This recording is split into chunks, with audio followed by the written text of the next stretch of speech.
Oke guys, kali ini kita akan mengomentari berita ya, akan bahas tentang maraknya kasus perundungan atau bullying di dunia pendidikan. Nah, untuk mengetahui konteks ya, mari kita bersama simak beritanya. Kita mulai videonya. Pemirsa, polisi memeriksa rekan dan petugas keamanan kampus Udayana guna mengetahui penyebab kematian Timothy Anugrah. Adanya dugaan perundungan oleh sesama mahasiswa UNUT melalui bukti percakapan di WhatsApp Group. Untuk membahasnya kita telah terhubung dengan Aris Adi Laksono, Komisioner KPAI. Selamat siang, Mas Aris. Selamat siang, Mbak. Ya, Mas Aris, dari beberapa penggalan percakapan di WhatsApp Group itu berbunyi nanggung banget kok bunuh diri dari lantai 2 ya. Nah, ini menjadi salah satu bukti percakapan yang terungkap. Menurut KPAI, ya. apakah ucapan tidak empati demikian bisa menjadi salah satu sebetulnya bukti petunjuk bagi pihak kepolisian untuk mengungkap penyebab kematian dari Timothy? Iya, yang pertama tentu terkait kasus Timothy, ini perlu diketahui umurnya sudah di atas 18 tahun ya. Tentu Termasuk KPAI dewasa wewenangnya berarti. adalah untuk anak yang maksimal umurnya 18 tahun ya, seperti itu. Tetapi dari kejadian bahwa ini menjadi rangkaian bagaimana kemudian masih maraknya bullying di lingkungan satuan pendidikan, saya kira juga KPAI punya tugas dan fungsi untuk kemudian menjelaskan itu. Saya kira terkait bagaimana misalkan spesifik ya, terkait bunyi chat tadi, yang tentu itu kemudian bisa berimplikasi ya, bagaimana kemudian mempengaruhi situasi mental orang yang membacanya atau orang yang menerimanya sebagai sebuah bentuk tantangan, sebagai sebuah bentuk sindiran dan seterusnya.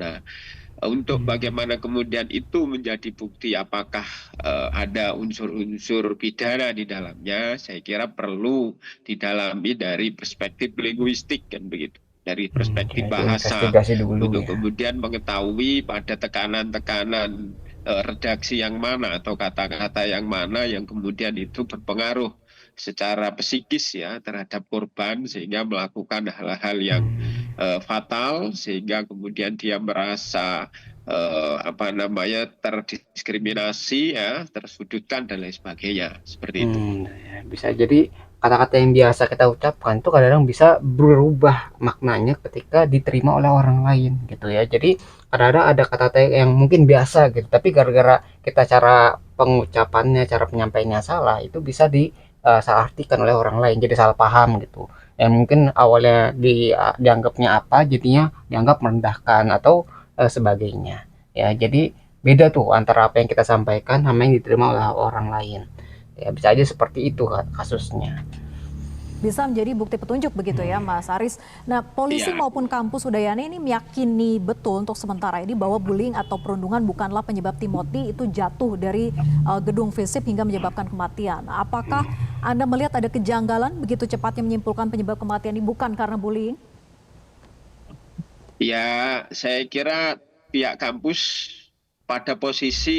harusnya pada posisi mendukung investigasi yang Ya, sebuah dilakukan oleh pihak kerjasama yang ya. berwajib. Karena dalam pembuktian tentu ada pihak yang berwajib untuk kemudian lebih punya tusi ya untuk kemudian mendalami itu sehingga dengan alat-alat bantu yang komprehensif ya kan, alat-alat bantu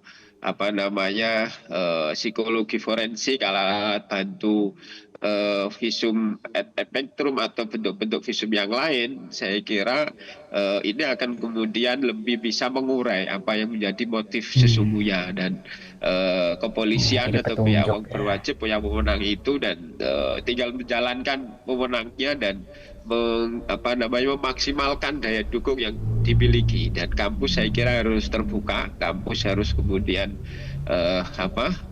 mendukung proses-proses untuk bagaimana menggali motif yang sesungguhnya. Ya, biar Salah satu ketahuan yang tuh juga alasnya harusnya kenapa gitu ya. dilakukan dan bantu untuk diungkap adalah terkait dengan CCTV.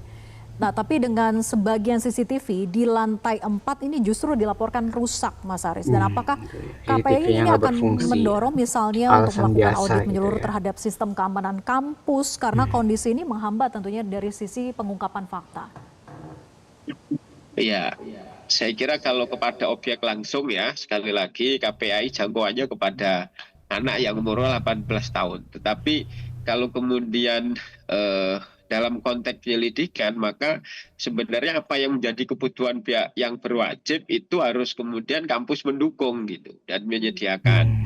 Kalaupun CCTV rusak dan seterusnya, mungkin bisa jadi dilihat lagi ada alat-alat bantu yang lain Kayak cari begitu. petunjuk lainnya Mungkin gitu ya. ada CCTV di sebelum Timothy naik ke lantai yang ada itu seperti apa. Nah, maka perlu perlu audit yang menyeluruh ya, dan alat-alat bantu yang kemudian bisa memperjelas, mendukung investigasi yang dilakukan oleh kepolisian.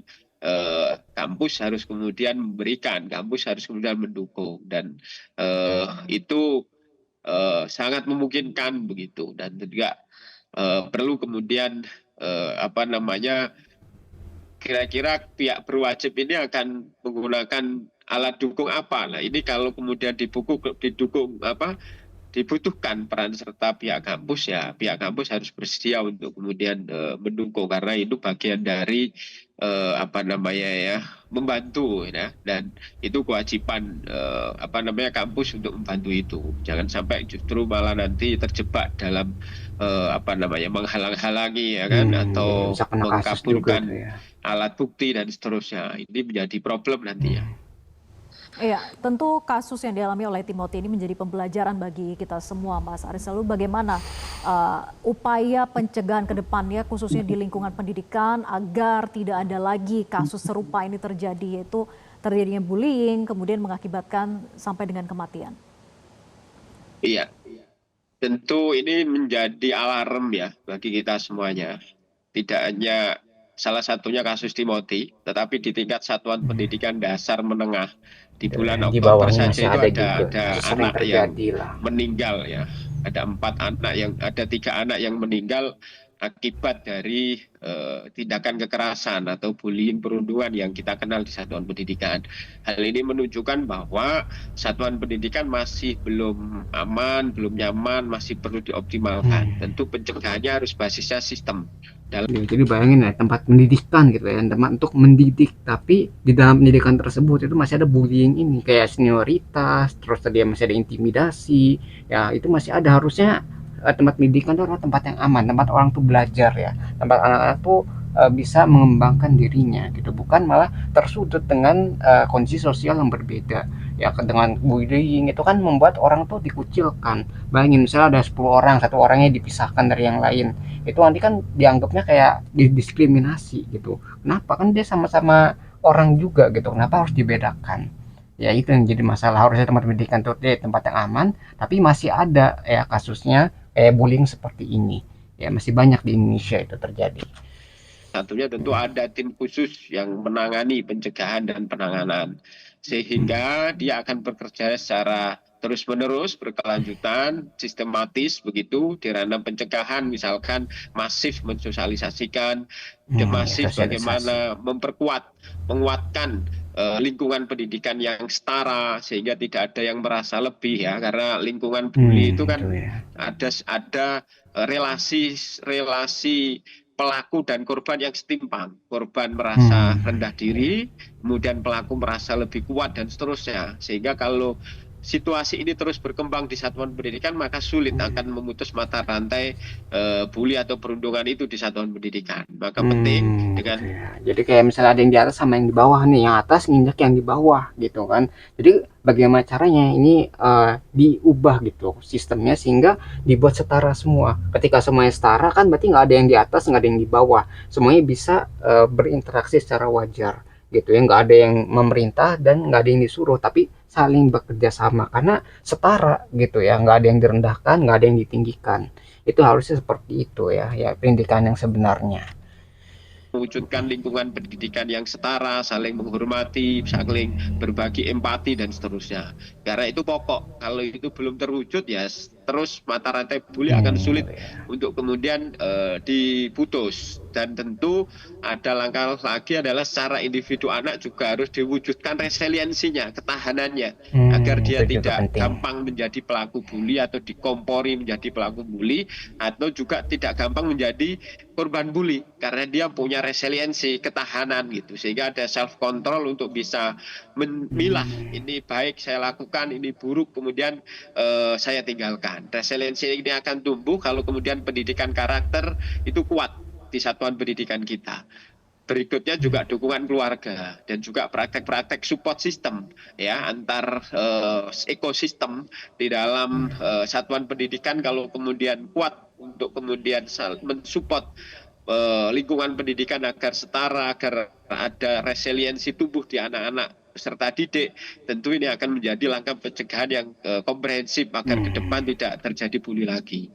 Jadi bullying terjadi tuh nggak cuma dari masa satu orang nih, tapi satu orang ini punya kehidupan seperti apa. Belum tentu kayak misalnya semua orang tuh sama kehidupannya. Mungkin ada yang keluarganya baik, ada yang keluarga buruk, ada yang keluarga yang tidak menghiraukan sama sekali. Sehingga kebiasaan tadi gitu ya, perlakuan tadi itu dibawa ke sekolah gitu ya. Jadi orang-orang yang mungkin gak diperhatikan di rumah ingin diperhatikan di sekolah gitu, atau ingin dihormati oleh teman-temannya, sehingga menjadi pembuli gitu kan. Kok pembuli kan kayak posisinya itu di atas gitu ya, bisa merendahkan orang lain, bisa menginjak orang lain gitu ya, seolah-olah dia memiliki kekuatan gitu, karena di rumahnya dia tidak diperhatikan, akhirnya dia mencari apa ya, perhatiannya di sekolah gitu, dengan mengorbankan orang lain gitu kan, orang lain yang misalnya yang disuruh-suruh, yang diintimidasi, yang didiskriminasi, itu akan menjadi korban gitu kan. Makanya hal ini tuh nggak cuma ada di sekolah, tapi bagaimana kehidupannya juga di rumah, di luar sekolah juga termasuk gitu ya, misalnya di lingkungan tetangganya gitu, itu juga harus diperbaiki ya, nggak cuma di satu tempat tapi dari keseluruhan kehidupan dari si pembuli atau yang terbuli ini, untuk diperbaiki juga gitu, jangan sampai dibiarkan. Karena kalau misalnya di sekolah doang, nanti kalau di luar sekolah gimana, kalau udah lulus gimana, kalau di rumah gimana gitu ya. Jadi nggak di satu tempat tapi di seluruh tempat, di kehidupan yang berhubungan dengan para pemuda atau anak yang masih sekolah ini ya. Kami selalu menekankan agar bagaimana penanganan kasus bully itu sampai kepada tahap pemulihan gitu, bukan sekedar pendampingan fisik atau psikis, tapi pulih, sehingga pelaku akan jerah dengan sesungguhnya, bertanggung jawab dengan sesungguhnya, sepenuh hati, kemudian korban juga akan memaafkan dan tentu dia tidak menjadi potensi untuk balas dendam. Nah, karena yang ada kadang dia dulunya dibully, menjadi korban bully, kemudian menjadi pelaku bully. Kalau itu tidak terpulihkan secara komprehensif, maka memutus mata rantai bully ini, siklus masa gitu ya. Rantai bully ini akan kemudian sulit gitu. Dan itu bisa juga dia menerima bully di SD, di SMP dia mau balas dendam, dia terima bully di SMP, dia ingin balas dendam di SMA, bahkan sampai perguruan tinggi. Ketika dia awalnya jadi korban, kemudian tidak terpulihkan begitu. Nah, ini penting untuk penanganan, harus menekankan kepada pemulihan, dan ini tidak sekedar melibatkan peran satuan pendidikan itu saja. Satuan pendidikan tentu harus jadi kayak pentingnya tuh kayak nggak cuma di saat ini doang, di saat prosesnya doang gitu ya, saat misalnya terbuli sama yang pembulinya gitu, tapi bagaimana kelanjutannya, bagaimana cara mengobatinya supaya si yang pembulinya itu bisa tidak merendahkan orang lain lagi, jadi jerah gitu ya, jadi tidak merendahkan lah pokoknya. Yang terbuli ini bagaimana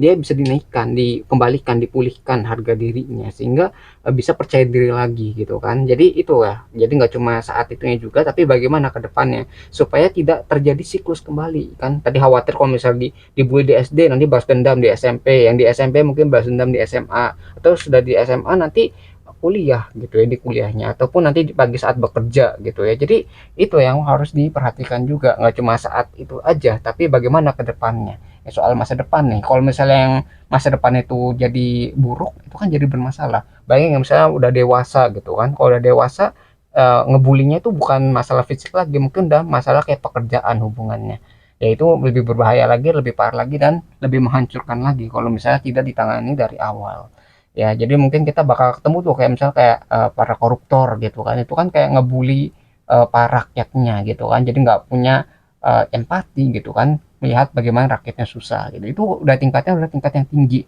Harusnya kalau misalnya diselesaikan dari awal, mungkin kita bisa minimalisir ya pembuli-pembuli ini gitu ya di tingkat yang lebih tinggi. Jadi pemulihan itu diutamakan ya, jangan sampai diabaikan ya cuma saat ini doang, tapi bagaimana ke depannya.